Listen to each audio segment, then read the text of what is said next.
Aku yang pernah terluka karena mereka. Aku yang tidak bisa berkutik akan hal itu. Mereka mengambil alih hidupku, memeras keberanian yang kupunya. Yang tersisa tidak cukup untuk mengutarakan perasaanku. Hanya rasa hampa dan takut. Mereka tidak tahu apa yang mereka lakukan itu membunuh jiwaku. Apa yang harus kulakukan? Aku hanya terpuruk. Halo, kembali lagi dengan aku, Kanza. Dan aku, Natalia, mau ajakin kamu untuk masuk ke dalam hati manusia yang pernah terluka. Kalau kamu orang itu, lekas pulih ya.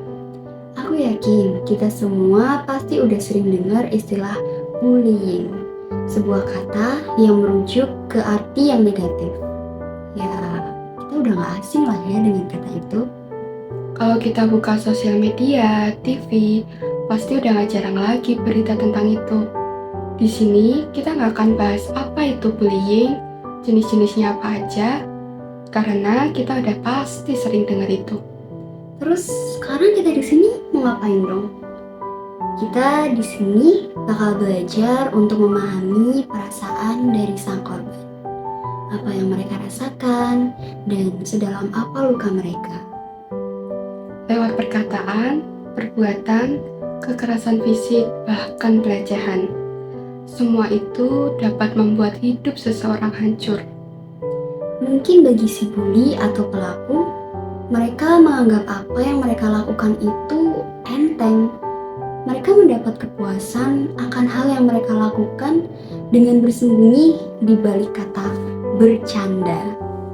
Tapi teman-teman, sebenarnya apa yang dirasakan sang korban itu jauh berbanding terbalik.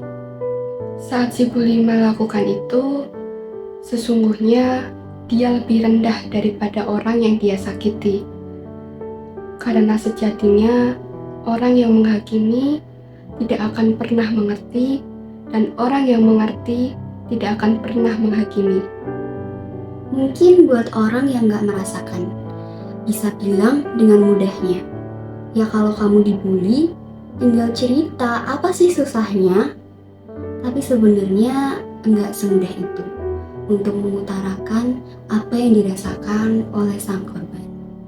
Karena sampai sekarang pun masih banyak orang yang gak bisa memahami posisi itu. Faktanya sampai sekarang pun masih ada banyak kasus tentang hal ini. Dan taruhannya bahkan bisa lebih buruk dari kesehatan fisik, mental yang memburuk, yaitu nyawa. Sedih kalau kita dengar kasus pembulian yang berakhir hilangnya nyawa seseorang. Dunia sedang tidak baik-baik saja. Buat kamu yang lagi ngerasain itu, semua luka yang kamu pendam sendiri, yuk perlahan-lahan ungkapin aja. Di tengah orang-orang yang abai, tetapi di luar sana masih banyak kok yang peduli.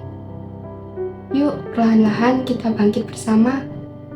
Dan kalau kamu yang dengar suara kami ini ternyata pernah atau masih merundung orang, berhenti dan minta maaf ke orang yang pernah kamu sakiti itu. Sebelum itu menjadi sesal di kemudian hari. Karena hal buruk yang kamu lakukan itu gak akan ada gunanya buat hidup kamu, gak akan buat kamu jadi hebat, dan gak akan buat hidup kamu jadi lebih baik. Ada baiknya kita merangkul orang-orang yang masih tertindas di luar sana, karena pasti gak mudah jadi mereka yang memendam traumanya sendiri tanpa tahu bagaimana cara untuk sembuh. Aku harap kita semua bisa menjadi manusia yang saling mengerti.